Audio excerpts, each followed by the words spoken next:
Di video kali ini kita akan membahas bagaimana cara menambahkan daftar proyek di program Siap Kontraktor.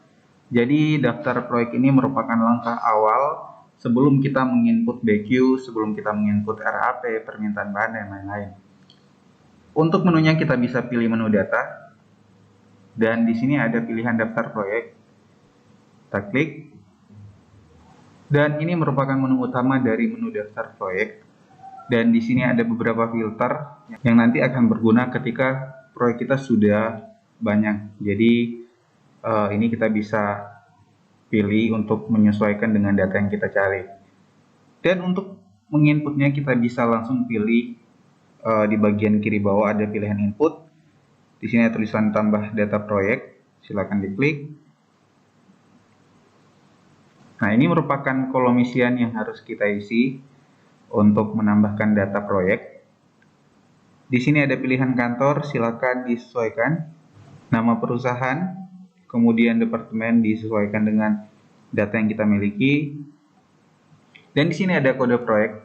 Dan untuk kode proyek sendiri, biasanya untuk proyek yang pertama di input, kita mulai dari angka 210001.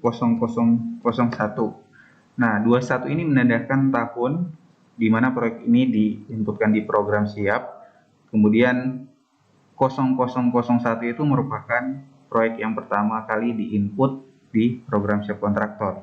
Dan di sini kita bisa pilih tanpa mitra atau dengan mitra, silakan disesuaikan bidangnya apa, sub bidangnya apa.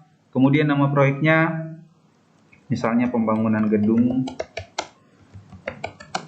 3 lantai, silakan diisi. Kemudian uraiannya apa, silakan disesuaikan dengan data yang kita miliki.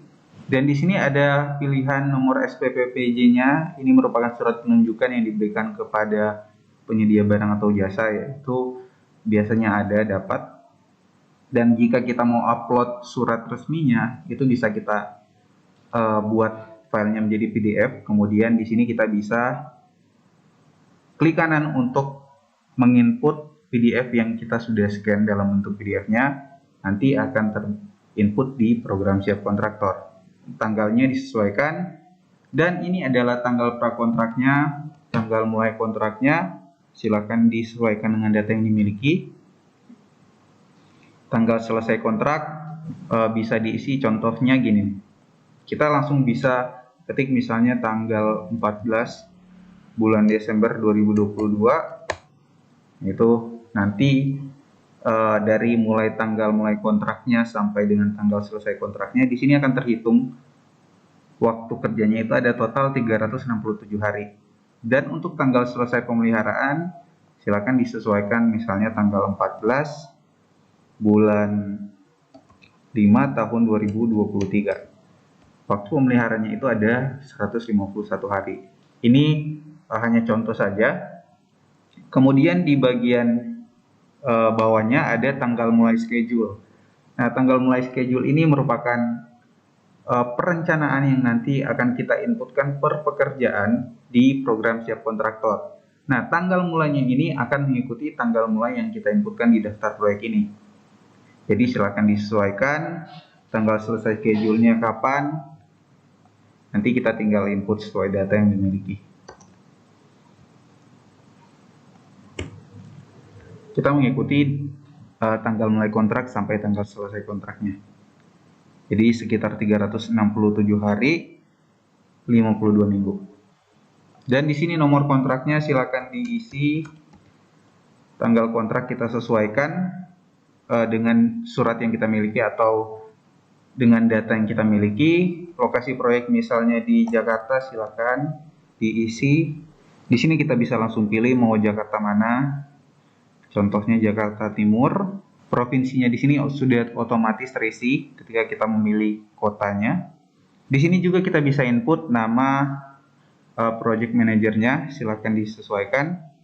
Nilai kontraknya berapa, itu silakan diisi sesuai dengan data yang kita miliki. Contohnya 450 juta, ini contoh ya. Target RAP-nya berapa, silakan diisi juga misalnya 400 juta.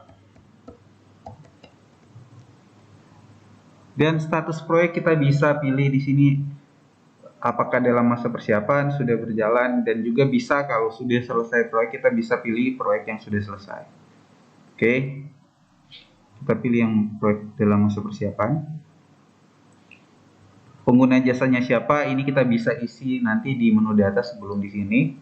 Alamatnya dan kotanya silakan dicentang jika ini proyeknya PPN-nya dipotong, kemudian potongan PPh-nya berapa persen silakan diisi. Dan di sini kita bisa menambahkan foto proyeknya dengan langsung kita klik, nanti otomatis dia akan dialihkan ke data komputer kita. Jadi kita tinggal cari lokasi penyimpanan fotonya, kemudian tinggal langsung dipilih dan diinputkan di sini. Setelah terisi semuanya, kita bisa langsung simpan. Di sini ada pilihan simpan. Kita langsung bisa klik. Dan selanjutnya, di sini ada pilihan untuk merevisi. Misalnya kita mau merevisi proyek tadi ada kesalahan, kita tinggal pilih revisi di sini. Atau untuk menghapus, silahkan untuk menghapus. Kemudian di sini ada pilihan untuk mengunci data. Dan klik kanan ada interupsinya di sini. Klik kanan untuk melepas kuncinya. Dan jika kita mau menambahkan addendum, di sini tempatnya. Jadi sebelum kita mengisi addendum di pekerjaannya, sebelumnya kita harus menginputkan addendum di sini. Nah, untuk menambahkan kita tinggal pilih input di sini. Silakan disesuaikan dengan data yang kita miliki. Setelah itu disimpan. Tadi kita sempat membahas tentang nomor SPPBJ-nya.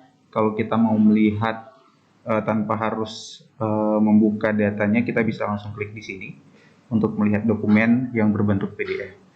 Nah, setelah kita menambahkan daftar proyek, barulah kita bisa menambahkan BQ, menambahkan RAP, dan seterusnya.